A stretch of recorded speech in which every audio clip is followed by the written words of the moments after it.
I'd like to welcome everyone to the School of Complex Adaptive Systems Making Sense of Complexity speaker series. I'm Eric Johnson, who's a professor in the School of Complex Adaptive Systems and the School for the Future of Innovation in Society. I'm very happy to introduce Dr. Margaret Hinrichs, who is an assistant research professor in the School of Complex Adaptive Systems. She studies the inclusion of diverse communities and stakeholder organizations in decision-making processes, particularly through the use of data informatics and models as boundary objects. Her research leads to the recommendations for harnessing the natural complexity of diverse groups and interests for inclusive, community-centered, and convergent research. Dr. Hinrichs is an academic enterprise scholar in the Knowledge Exchange for Resilience, a senior global future scientist in the Global Futures Lab, and she's also co-editor of the recently published Knowledge Exchange Playbook to Build Resilience. And I'll hand it over to her now, and we're looking forward to her talk. Thank you, Dr. Hinrichs.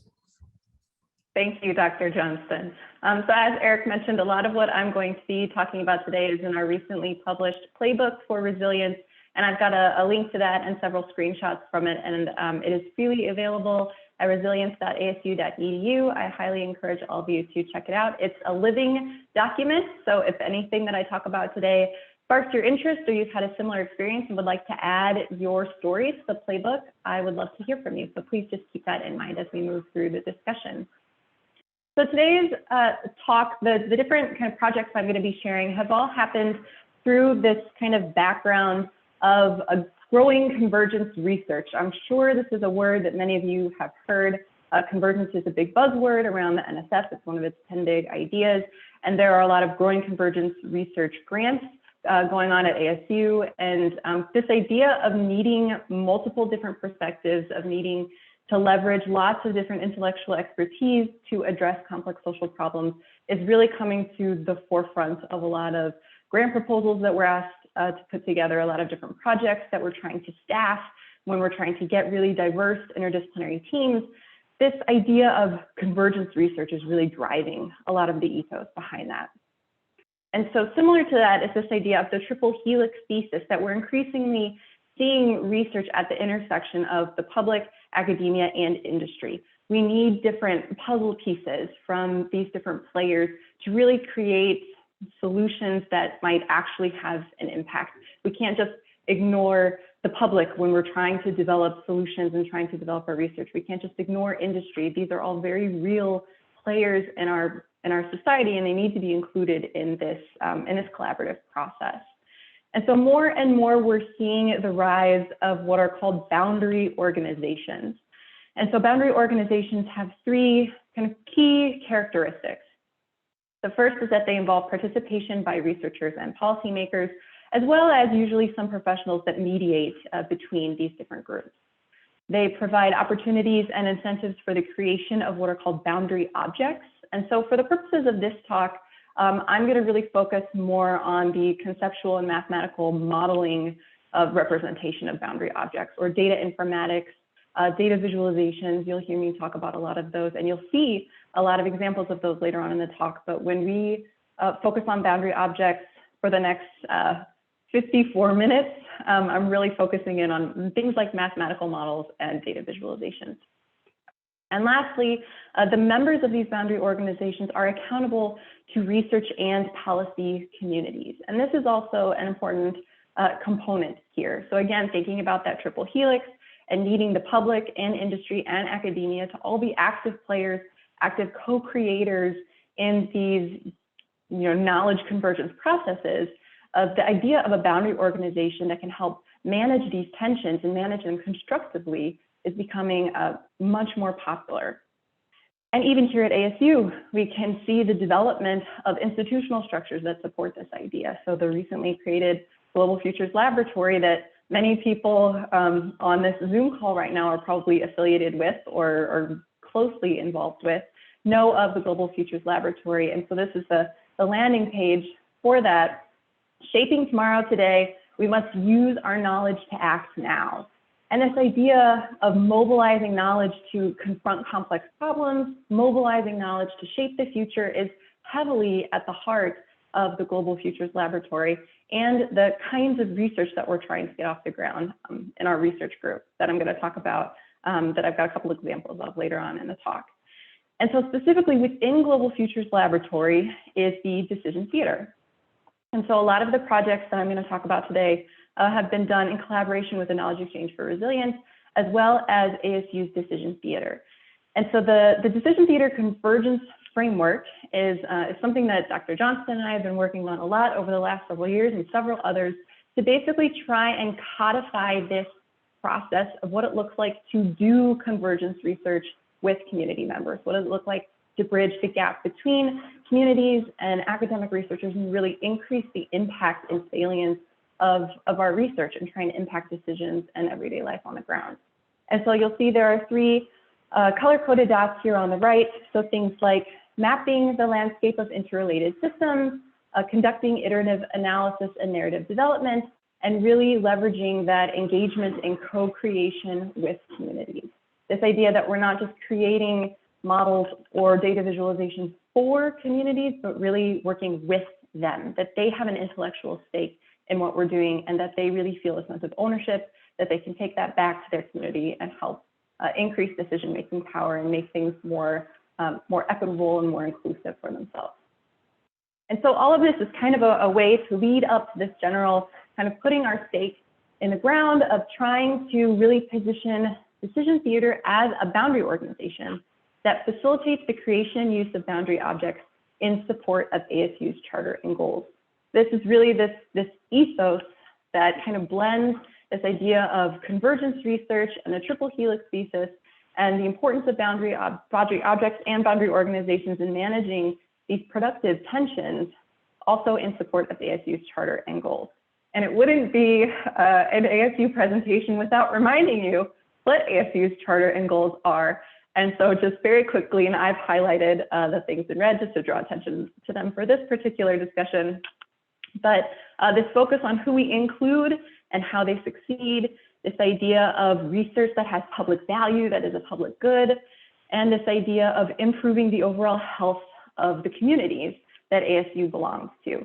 And in particular, one of ASU's goals is this idea to enhance our local impact and social embeddedness, and specifically to co-develop solutions to the critical social, technical, cultural, and environmental issues facing 21st century Arizona. And so this is really kind of also a motivating factor behind thinking of the decision theater as a boundary organization that can help manage productive tensions, that can meet communities where they are and work with them to leverage all of the research power of ASU faculty and university, but also really making a local impact and being socially embedded and in tune to the communities where we live. The next question becomes, well, how do we do this? Yes, we can all get on board with convergence research. We can understand the triple helix thesis. We can see the value of boundary organizations and understand that ASU wants to be inclusive, and the decision theater has a convergence framework that can help us do that. Well, what does that look like in practice? How do I, as a faculty member, begin to approach collaborations in this way? What are some steps I can take? How do I engage communities in a way that is inclusive, that attends to convergence principles? What does that look like? How can I get my research out of my laptop and into the hands of community members who can use it to make a difference? This is the motivation behind the recently published Knowledge Exchange Playbook to Build Resilience, published out of the Knowledge Exchange for Resilience in collaboration with the Global Council for Science and the Environment. This playbook is kind of the culmination of the first phase of a lot of research out of CUR, out of the Knowledge Exchange for Resilience. You can see the list of contributors here on the right. A number of these are or were cross-cutting scholars and have now morphed into other roles in the Knowledge Exchange for Resilience. They include professors from ASU, from other universities, from other organizations, but we really tried to have a diverse contributor list to help us create what we refer to as a playbook of how do we do this? How do we do convergence research? What are best practices? What does it look like? And what are the lessons that we've learned as part of the past several years of working with the Knowledge Exchange that we can transform into lessons that hopefully other people don't have to learn the hard way in the future. And so we chose the framing of a playbook really because it's meant to be a set of strategies and activities that can be adapted to different organizations, to different place-based contexts, different conditions, and that they can be added, they can be adapted, that basically anyone, a faculty member or a community member, could find this material accessible and could use it to try and engage in the kinds of research that we're seeing is more and more in demand, both in communities and in universities. And so the way the playbook is organized is by plays and tools. And so we've organized them according to general stage of where the project is: initiation, planning, execution, and closure. And so for the purposes of the playbook, a play is a set of processes which comprise a strategic activity designed to initiate and or facilitate knowledge exchange between diverse actors. So those are really kind of like step 1, step 2, step 3, a set of activities that is a play. A tool is a specific instrument which supports one or more processes in a play. And all of these are covered in the playbook. I'm not going to go over every single one, but I have kind of selected a couple plays and a couple of anecdotal stories that go along with them that I think really help flesh out what that play looks like in practice, and then highlighting one particular tool that's closely tied to one of those plays. So the first play I'm going to discuss is identifying community partners. So you are a faculty member at ASU, you have a body of research, and you want to increase its local impact. You want to find a community partner for whom you think your research can make a difference. And so what do you do? What are your steps? And so some of the criteria that we have found in terms of who might be a critical community partner is who has relevant or shareable data that could complement what you're working on or that you might need if you have a gap in your data. Do you need access to certain legislative bodies? Who can amplify your project impact through diverse media? Who can help you overcome key workflow obstacles? And probably one of the most important ones that we have found, are they willing to commit the time, energy, and resources to be part of your project? You could identify someone who is the best, most amazing community partner, but if they don't have the time, if they don't have the bandwidth, it's not going to work out. And so the image here is from one of the knowledge exchanges hunch lunches.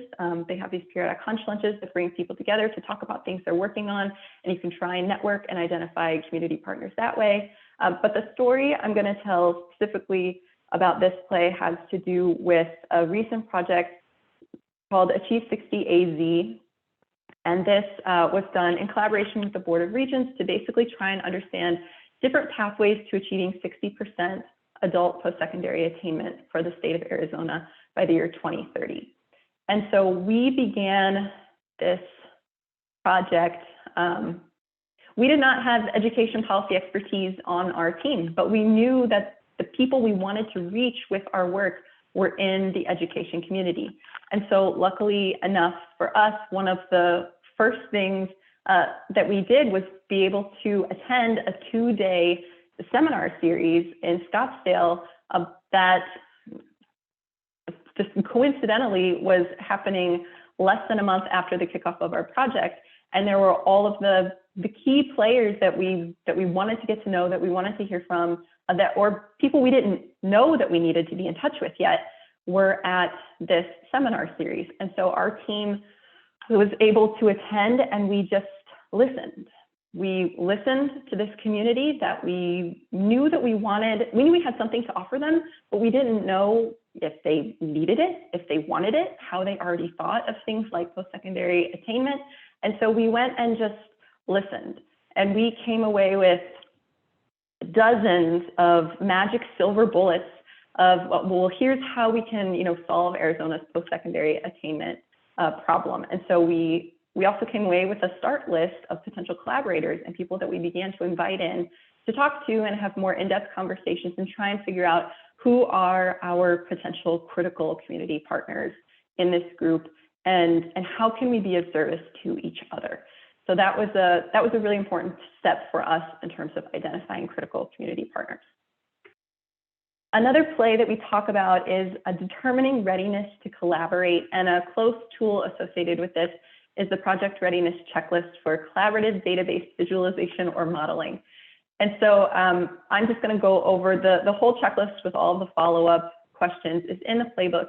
But this is a tool that we've developed over the course of several dozens upon dozens of intake meetings, kind of what we call intake meetings with different community members, of trying to figure out where do we stand on data, where do we stand on readiness to collaborate. And so here are the couple of the different sections of the checklist. So one is, the first thing is the project. So do we have objectives? Do we have research questions? And are our research questions the questions that are actually what the community is interested in? Have we identified relevant conversations that we want to be part of or that we want to influence? Have we defined scope and level of interactivity? Have we created a project roadmap? And have we identified certain risks? The second section of the checklist is data. And this is a very, very important one, as I'm sure many of you can imagine. So we need to identify what data is needed to support the research questions that we have agreed upon as part of the first part of the checklist. Is the data accessible? And I'll talk about this when we get to one of the later plays and talk a little bit more about the education project, because what we thought was going to be available and accessible was not how the data ended up being in practice. And so that shifted our project a little bit. Have you developed data sharing and storage agreements? And how do we begin to think about cleaning and organizing the data to support the research question?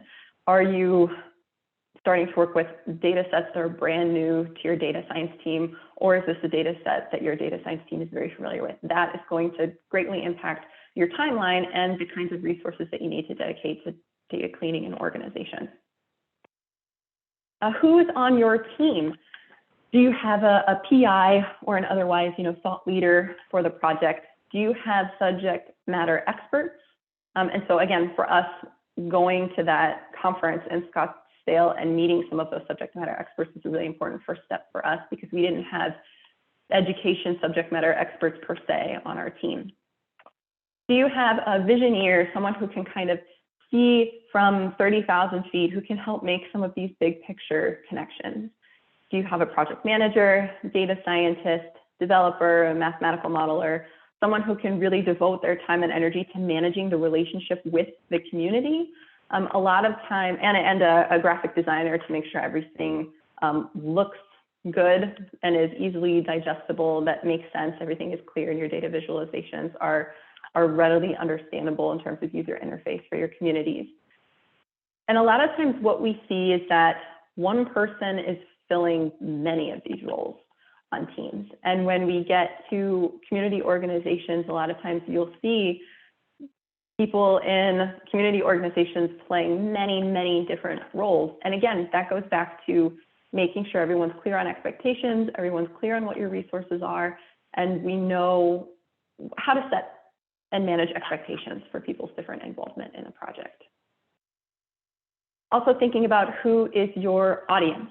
And so a lot of times when we think about creating a tool or creating a model, we're thinking about who is the end user of this thing.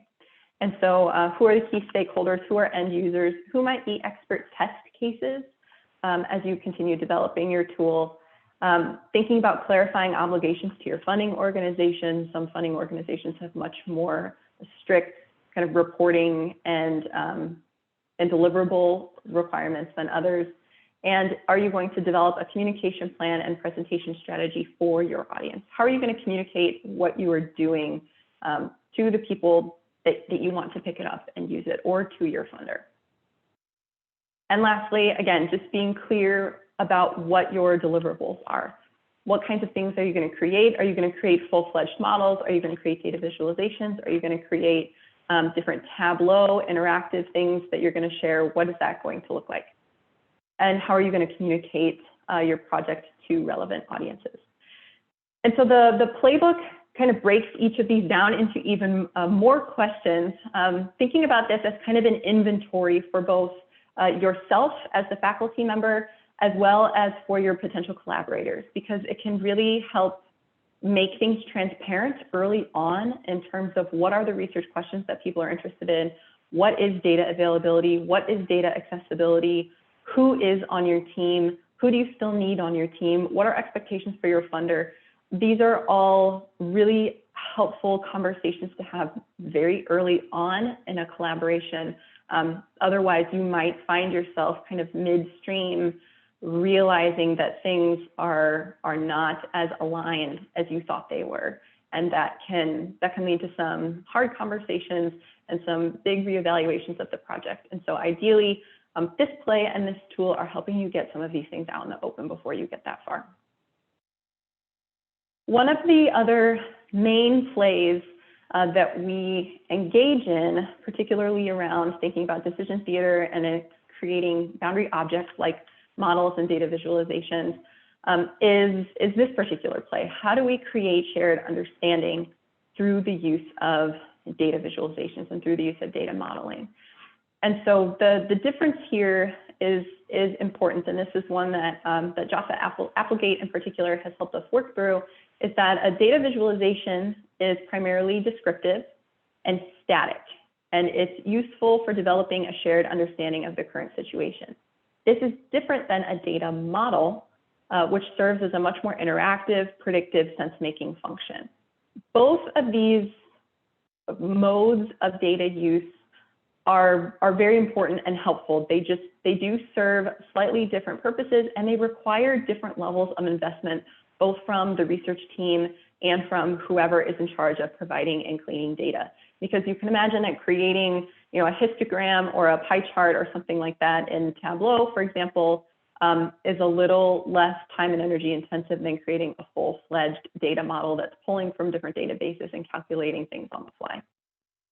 Another important aspect of creating data visualizations and models is to always frame this process, frame the sharing of these things as an invitation and opportunity for knowledge co-production. We try to stay away from presenting results in terms of we have found an answer and we are sharing the results. We're much more of the kind of ethos of we are trying to understand the world, and this is one way that we've kind of taken a first shot, and you, the community member, please share your story, help us understand what you see here, because it might be different than what we see here. And so I'm going to dig into this a little bit and share a couple examples of this that we've done through the Knowledge Exchange for Resilience and the Decision Theater as well. So the first was a collaboration with the Salvation Army. And again, this was just a data visualization. And so through the analysis of their utility assistance programming, so this is a program that helps disperse money in the Valley for people to help pay their air conditioning bills in the summer.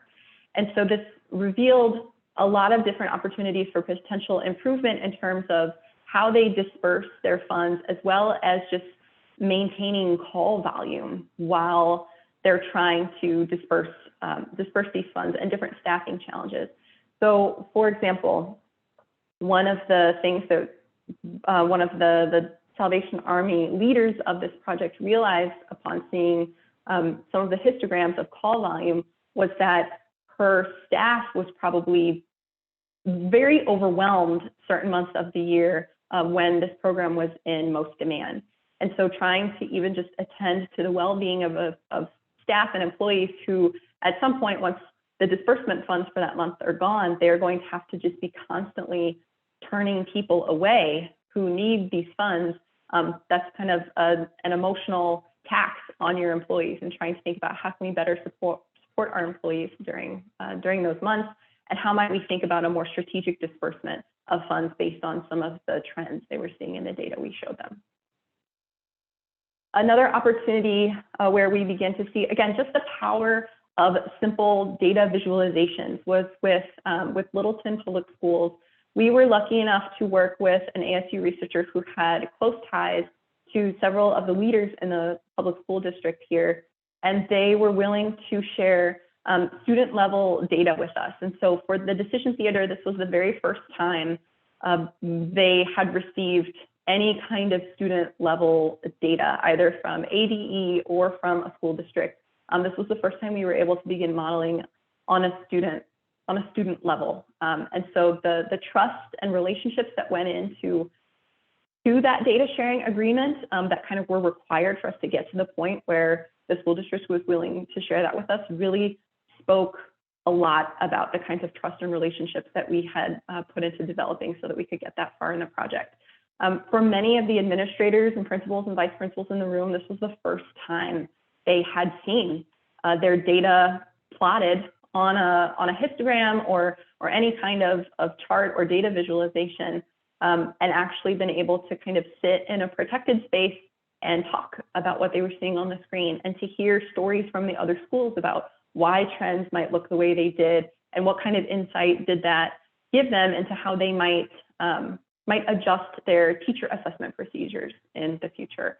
And so even just the discussions that were able to happen in the room, again, from simple Tableau data visualizations, but again, it was the first time these collaborators had even seen that up on a screen. And so really kind of dedicating the time and space to work with us and collaborate with us and be able to think through what they were seeing on the screen and share their stories was a really big step for us and for them. Another opportunity that we had to use data visualization to create opportunities for knowledge convergence, but also just kind of making implicit knowledge more explicit, was working with faculty from the Marylou Fulton Teachers College. You can see their global learning metrics group. We worked with them. They had received money to host a symposium about global learning metrics, and they knew they wanted to do something data related and something in the decision theater that would be different and interesting and create the opportunity for interesting conversations. And so working closely with their faculty team, we created a series of data visualizations that you can see here that used real data from the OECD and UNICEF, and we kind of created like a straw man version of a potential global learning metric model.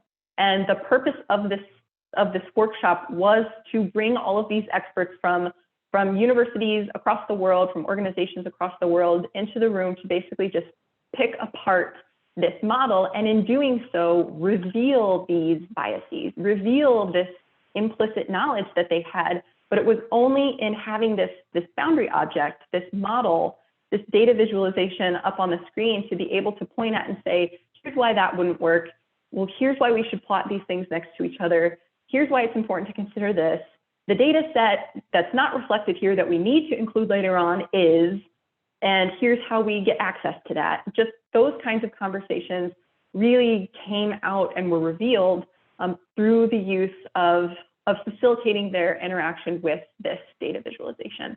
And so the faculty team gathered all of that, they captured all of that feedback, and the hope is that they can kind of use that feedback to pitch for a larger proposal that can help them basically take a lot of that feedback and try and create a first generation of something that could help compare global learning metrics across the world. Another Knowledge Exchange for Resilience project was with the United Way, Valley of the Sun United Way, doing lots of work with their homeless management system. And so Michael Simeone and Josh Applegate were very involved in this. And again, just this idea of iterative workshops and kind of returning to the community members and working with them to understand their data and trying to like get your foot in the door with some of these basic data visualizations at first, which then create a foundation upon which to build more complex data visualizations, more complex models, but really taking the time to work together and co-create something, and to really always be returning to that over and over again and trying to iterate and prototype and turn around and go back to the community and say, does this answer your question? Are we getting this right? Are we treating the data? Are we being true to the data? What are we missing? How is this helpful to you? Kind of with the mantra over and over and over, what can we do that's helpful to the community, and really keeping them at the heart of these projects and really driving why we're doing this. And then lastly, kind of the longest running one that I've been a part of, again, is the Achieve 60 model. And in terms of just timeline, this is an example where we thought when we set out, we were going to create kind of a student-centric model and be able to trace students through the pipeline of Arizona's education system and say, okay, based on these factors, can we predict your success in the pipeline? Can we try and identify points at which you might fall out of the pipeline? What kinds of strategies or solutions can we have in place to make sure you stay in and ensure your success? And once we got into the actual process of trying to put this together, we realized that student level education data in Arizona was going to be very, very difficult to come by. And the kinds of trust and relationships and investment in the time and effort and energy to get that data was likely and realistically out of the scope of our current project. It wasn't like the Littleton project where we really had that trust and relationship through one of our faculty collaborators already in place. This, we were kind of starting with a blank slate. And so we had to reevaluate with our collaborators of what kinds of questions did we want to answer with this model? What was useful to the Board of Regents, for example? And so over several months of interactions with people in the education community, we realized there were two main kind of conversations or questions driving the creation or use of this model. The first was which 60%? If we're focusing on 60% adult post-secondary attainment, does it matter which 60 we focus on? And the very clear answer to that became yes. Yes, we need to think about, do we do a strategic 60? Do we do, across the board 60? What does it mean to focus on this 60% versus a different 60%? And then the other question that kind of goes along with that is, well, what about the other 40%? What happens when we get to 60? Do we just stop? What happens to the other 40? And how can we think from an economic and business development standpoint of not just treating post-secondary attainment as just kind of a foregone conclusion, just for the sake of getting it, but what does that then do to the Arizona economy? What does that then do to occupations and business development? And so those kind of became the driving streams of research for that model. And again, this was a learning process. There was a lot of iteration on this process. It took a really long time to even understand that that was the landscape we were dealing with. And just to get there took months, if not the better part of a year, until we really knew what the questions we were going to be able to credibly attend to with the data that was available to us were. And this can be frustrating for developers, and was frustrating to many of the developers that we worked with because things kept shifting, things kept changing.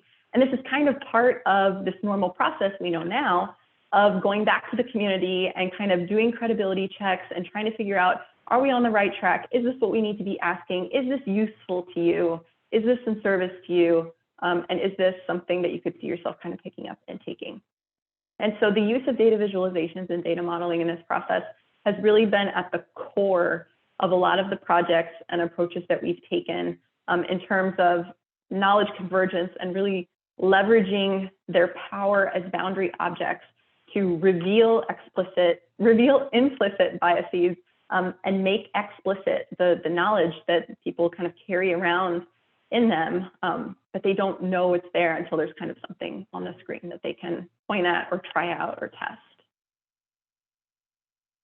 One of the last plays that I'll talk about is managing the inclusion process to optimize stakeholder commitment and satisfaction. And so you've identified your stakeholders, you've conducted your kind of personal inventory of your project readiness, but how do you begin to manage the flow of collaborators?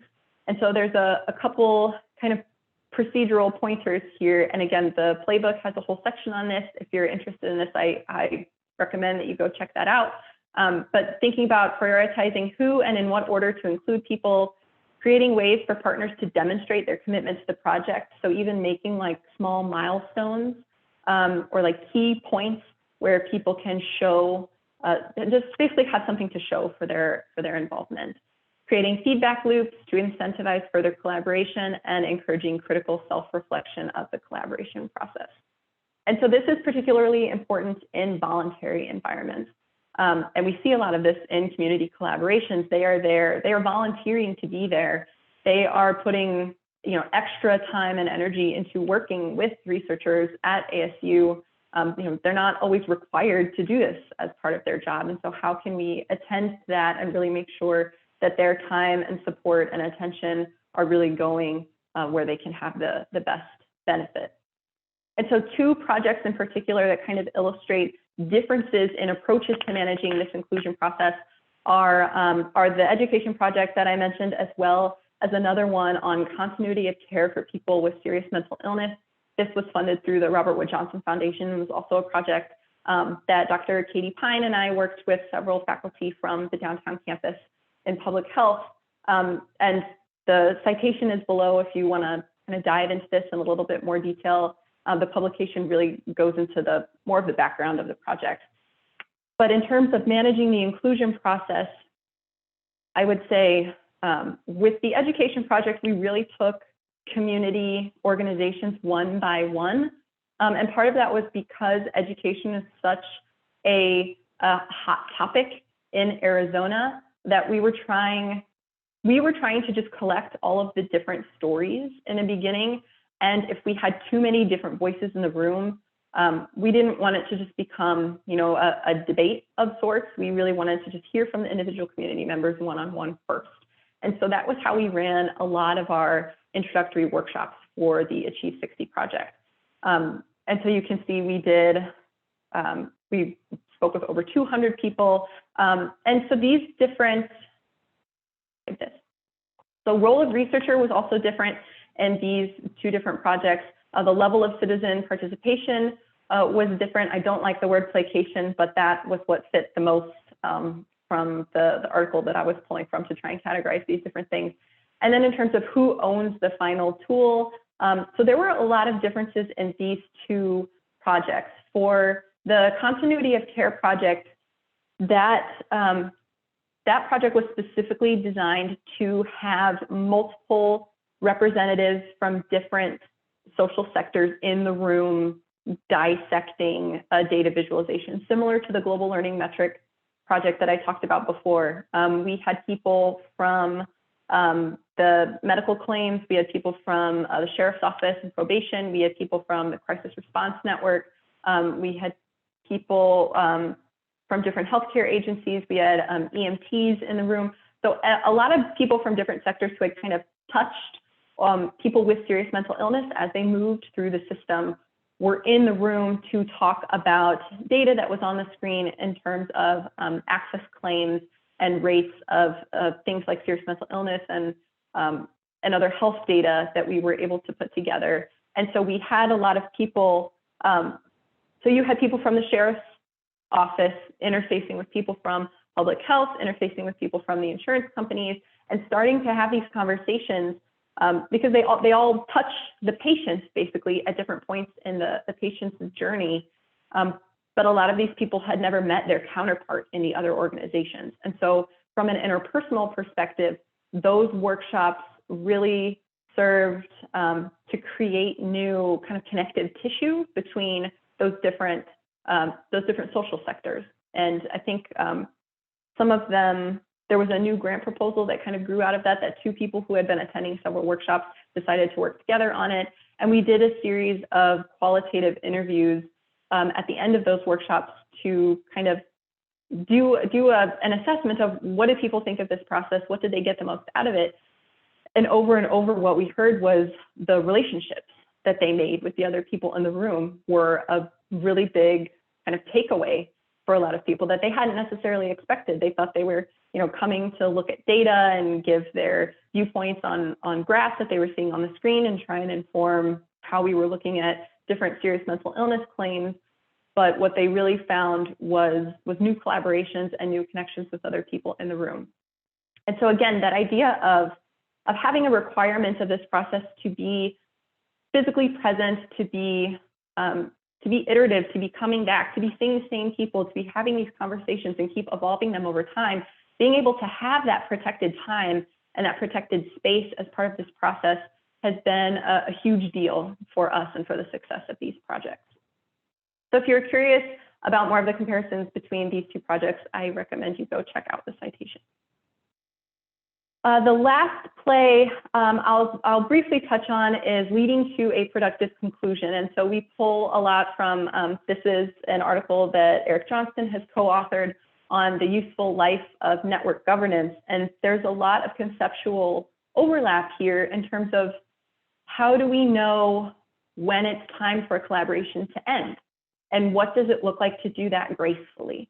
Because sometimes collaborations reach their natural conclusion and they either kind of need to come to an end or perhaps they transform into something else. But how can we manage that? How do we manage that process? How do we make sure relationships are being kind of protected and maintained in a way that can still lead to constructive collaboration later on? Because one thing we find when we start to work with communities is that we are unaware that that community has perhaps already had a research collaboration with a faculty member at ASU or somewhere else, and they are kind of left with this bad taste in their mouth of, well, once the researcher comes and gets what they need, they kind of just leave, and then I'm here with all the same problems I had before.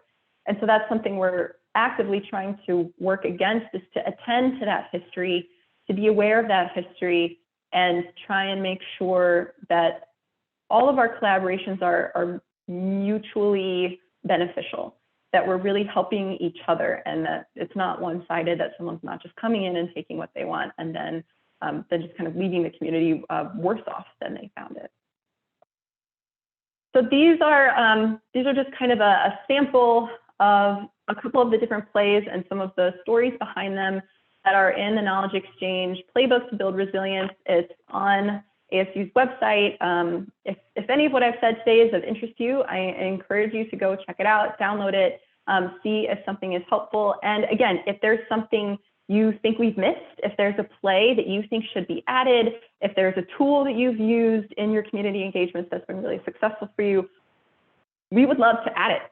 This is a living document. It is absolutely not meant to be the end all be all of this process, but we really want even just the process of creating this playbook to be constructive and to build a network around people that are interested in community engaged research and want to do it in a just, equitable, diverse, and inclusive way, and really are doing it with the community at the heart of it, and really driving a lot of these questions that we're asking.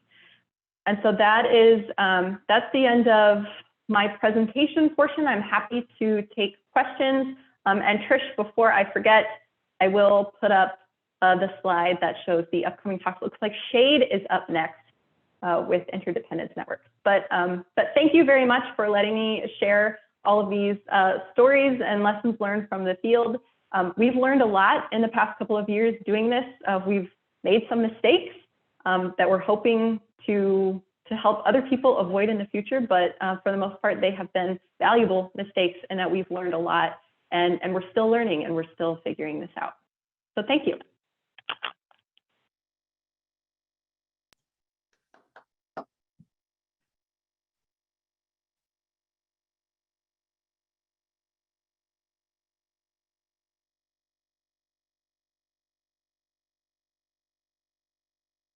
Thanks, Eric.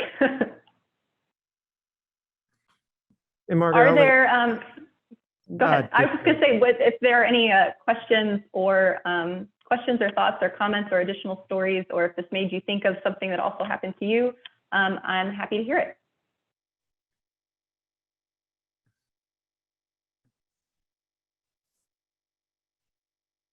You have a question in the chat. Are all boundary objects data? That's kind of a philosophical question. I guess it depends on your definition of data. So if you go into the actual boundary objects literature, there are a couple different types of boundary objects. So things like maps, things like actual databases, really anything that can serve as like a plastic sense-making mechanism. And so a lot of, in my experience and a lot of the work that I've done, data, kind of like data visualizations in particular, you know, graphs and models. But I mean, I guess it is a map data, like to someone, yes, that's data. In my worldview, you know, a hammer sees everything as a nail. In my worldview, I probably see most boundary objects as data, but I'm sure you could see it another way. And you are absolutely, so so I've gotten a couple messages. The playbook is freely shareable to whoever you would like to share it with, whoever you think might be interested. It's freely downloadable from the ASU website, and you are welcome to download and share it.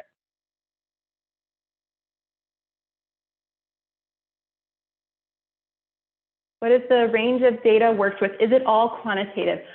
So no, it is not all quantitative. Quantitative data, by virtue of how it is kind of easier to plot and graph. But we have, so other researchers at Decision Theater have done, and I think even Michael Simeoni, who I think is on the call, have done textual analysis, so analysis of textual data and other kinds of qualitative data that you could also work with and use to create some kind of interactive boundary object, or just kind of a prompt as a facilitation tool to try and engage some of that implicit knowledge. It looks like Michael has his hand up, so see if he has a question. Yeah, thank you. And thank you for the presentation. I actually, some of the do not do's that you were mentioning, I could feel myself doing in real time, maybe even in that photo that was in your slideshow. So I really appreciate the perspective. So I'm interested in your emphasis on boundary objects and data visualizations and maps, but I noticed that, and also know, right, that you oftentimes work in a multi-display environment. Can you say a little bit more about what a multi-display environment does for collaborating with people around boundary objects? Yeah, for sure. So you'll see a lot of the pictures that I showed were in what's called the DT drum. So it's and Eric is there right now, so he's showing you. So there are, yes, so there are multiple different display options. And one of the concepts that we've been working on is this idea of focus stacking. And so this is a term from computational photography, this idea that if I'm pointing my camera at a flower, I can engage in different levels of focus. I can focus on the stem or a leaf or the plant behind the flower. But then in computational photography, they do what's called focus stacking. So then they kind of put all of those photos on top of each other and everything is in resolution. And so that's kind of the idea behind our use of multiple displays. The DT drum is one example of that. And the global learning metrics kind of straw man visualization that I put up did that as well, where we had like environmental data on one screen, we had economic data on one screen, we had life expectancy on one screen, we had children, we had how many households had internet on one screen. So we had like a lot of these different slices of data to try and create this like multi-dimensional view of what it looks like in one country versus another in that particular example.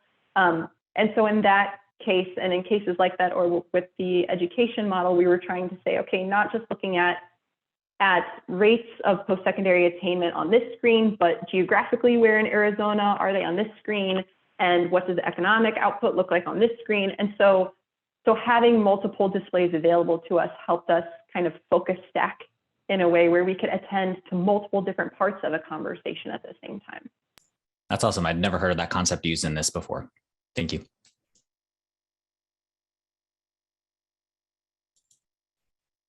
There's another one in the chat. How do you determine the levels of partners you work with? For instance, in the Littleton project, were there teachers or families involved?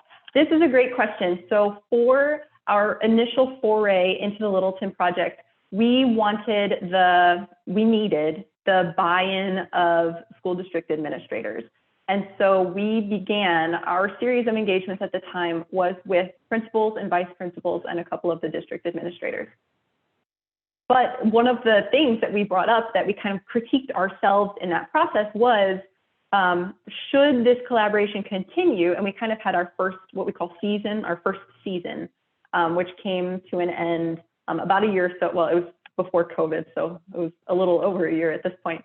But we discussed that explicitly, that were this to continue on, we would want teachers in the room. And we would want other people in the room who at that point were kind of data plots on a screen, but were not physically represented in the room to share their stories of why they thought the trends on the screen might look the way we did. And so, so the short answer is, for that series of engagements, it was principals and vice principals, because we needed their buy-in, especially because they were the ones sharing their school's data with us. But if it had continued on, and this is still up in the air for future collaborations with them, we absolutely wanted teachers in the room, because one of the things we were talking about was teacher assessment and how were teachers managing students. And so we absolutely would want their voices if we continued on.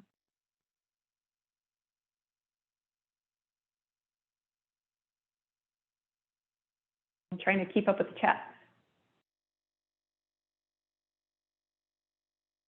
Yeah, systems archetypes being different lenses. That's interesting, Tess. Yeah, a similar metaphor. Yeah, different microscopic magnification. Yeah.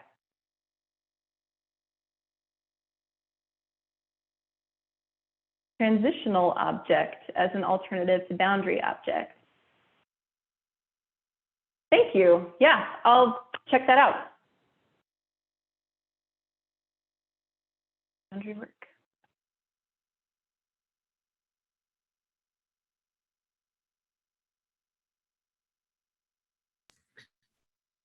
One of the students here is very excited about all the things we did wrong and would like to hear more of those. More about what we did wrong. But I think with a good intention in terms of what did we learn because of what we did wrong. And so. Yeah, I think one of the, what, do you know, Eric, you were my partner on most of these projects. Was there something that you think we did really wrong, but in a good way? Let me do mine so you can sort of think through a couple too. But one of the things I think we did wrong regularly at Decision Theater was presenting to people when they'd come and show them all the wonderful models that we could do, and then shepherd them out of the room as soon as we were done presenting, instead of leaving space for them to think about, well, this is what we made, this is what that made me think of. These were the options that I now see the world differently because of, but we didn't leave that space for the co-production and the conversation. And a lot of the times that we introduce things at Decision Theater. And so now we really think about sort of how do we sort of develop this to be more interactive and to allow for them to be curious within this environment and then to capture that curiosity. That's something I think we did wrong. We learned from. Margaret? Yeah, I think that's a really good thing to remind about, because, and it makes me think of something that I know Jaffa has talked about. And Michael, I don't know, I know Jaffa for sure has talked about feeding forward. So like before engagements, how do we kind of prime people for what we're going to talk about? And Eric, I think we like kind of figured that out at the very end with the Achieve 60 brief, so that we kind of wrote in layman's terms. But yeah, this idea of like giving collaborators homework in a sense of like, this is what we're going to be talking about. Here's kind of a cheat sheet for what you're going to see, because yes, sometimes when people walk into the room, and you've seen some of the pictures, and you see all of those screens and all of the data, it can be very overwhelming. It can be very intimidating. Especially for people who are also just kind of trying to make sense of some of this data. And we are not the experts, but sometimes it looks like we are because we're the ones standing in front of the screen. So yeah, so this idea of creating a less intimidating, more welcoming environment, yes, I think we could have done that better.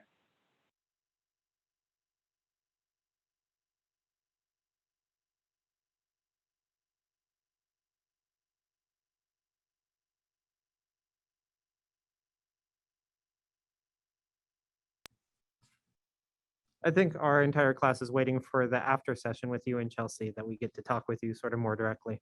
Are there any other questions? Okay.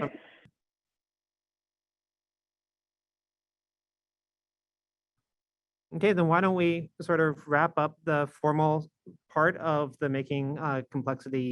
Understanding Complexity series, and thank Margaret for the amazing talk. And so, I don't know if you can hear the class over what I'm saying, but they did a lot of. I just realized I didn't put my email address on anything. I just put my email address in the chat. If you want to follow up on anything or have other questions or want to know about any of the other projects, please feel free to email me. Okay. And we are in the middle of the policy informatics class, and we would like to invite anyone who would like to just continue the conversation to stay. But it's going to be Margaret, myself, and Chelsea, a project manager in the decision theater, just talking about sort of what comes next with this. But thank you, Margaret, very much for this. Thank you.